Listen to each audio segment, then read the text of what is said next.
So the CV store asked me to come on here today to share my experiences of job hunting as a teenager and maybe giving any tips or advice that I have and that I know really helped me when I was looking for a job myself, and will hopefully help you guys along too. Deciding to get a job at such a young age was honestly one of the best decisions that I ever made, I think, because I was in a position where I was getting older, so I wanted to go out and start doing my own things and buying my own things, and I just didn't want to rely on my parents to give me money all the time. I wanted to get some of my own independence and start sort of earning my own money. So with this video, I really hope that I can inspire at least one of you guys to go out and start looking for work yourself, even if you're still in college or school, so it would just be a part-time job.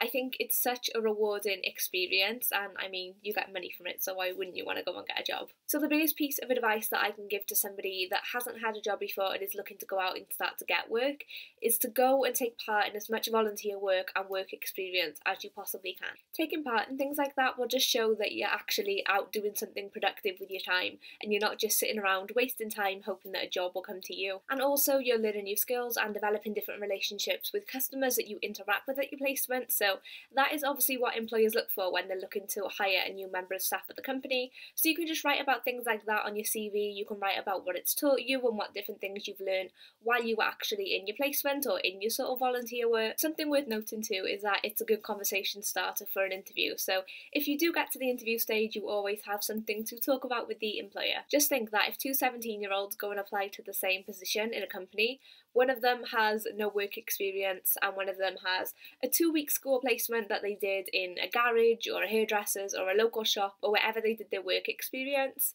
Who do you think the company is going to choose? They're more than likely going to choose the person that has the extra 2 weeks work experience. When writing out CVs, I think that a mistake that is commonly made with younger people is including your first ever email address that you used to sign up to your first Bebo page back in 2006 under your sort of contact details or your personal details section on your CV. It's not essential, I don't think anyway, to include your email address on your CV, but I mean, if you do want to include it or if the employer has sort of specifically asked you to include it, just make sure it's not something that's going to make the employer cringe when they read it. Just make a new email address without all the underscores and the double letters and the kisses and the loads of random numbers.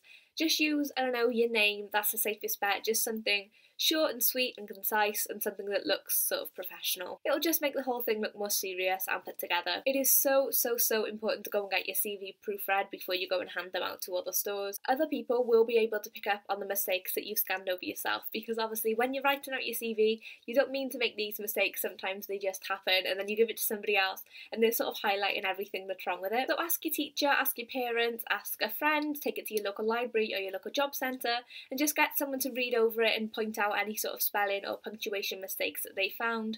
Having a CV that's clear and concise with no spelling or no punctuation mistakes and just reads nicely and flows all together nicely will obviously work out in your favour in the end. I would recommend applying for jobs in person because obviously it is easier to make a good first impression when speaking to somebody directly rather than just sending loads of application forms out online. Just take a day and go travelling around your local area and hand CVs out to every single company. Don't go overboard and dress in like a suit and a tie and fancy shoes and everything. Just look nice and put together and sort of presentable. I'd always recommend going and asking for the manager rather than just sort of throwing your CV to the first member of staff that you see in the store. Just smile, make eye contact, be polite and introduce yourself when the manager comes over. I mean, you don't need to go on for hours about how incredible you'll be at the job and how much you actually want to work in the company, but just say something along the lines of, "Hi, I'm looking for any part-time or full-time work within your company. I'm still in school, so I'll be available evenings, weekends and in the school holidays, so would it be okay if I left a copy of my CV with you today?" That's all you need to say really, as long as you're polite and you sort of explain what it is that you're handing over, and you don't just sort of throw the CV at them and say like, "I want work." Just be polite, you know. This leads me on to my next point, which is the presentation of your CVs when you are handing them out in the stores. I would recommend typing out a cover letter to put in front of your CV. For my cover letter, I wrote my address in the top right hand corner like you would any letter, then just a few sentences explaining what's attached, so obviously your CV is attached, then a couple of sentences just explaining when you are available to work. I type your name at the bottom and then once it is printed out, just sign it so the employer can see your handwriting. An example of a good cover letter, I think, would be the manager. I am writing to apply for any part-time or full-time work within your company.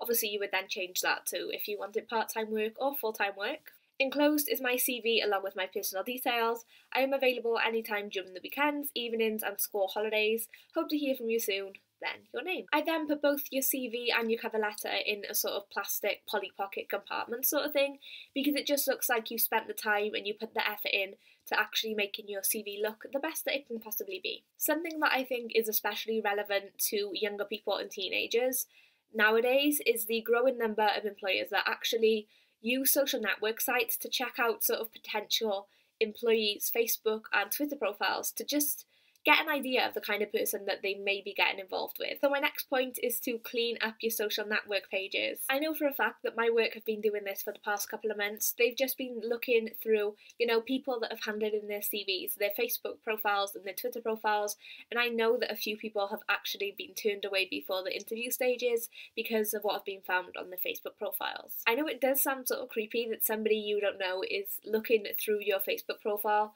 but think about it logically here. If you put something out on the internet, you are giving your approval that it is okay for anybody in the world, whether you know these people or not, to have access to your profile pictures and to your statuses and to your messages.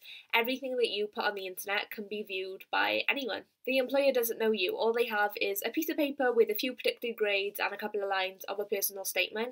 So the only thing other than that they have to judge you on is your Facebook profile. Just ask yourself, if the manager of this company was to look through my profile pages now, would I still be offered the job? So that is actually everything that I have to talk about in this video. Make sure to look down in the description box below for more information on the CV store and to find a couple of links that will help you guys out with CV writing and job hunting as a younger person like me. So that is everything that I have to say, and I really hope you found this video helpful.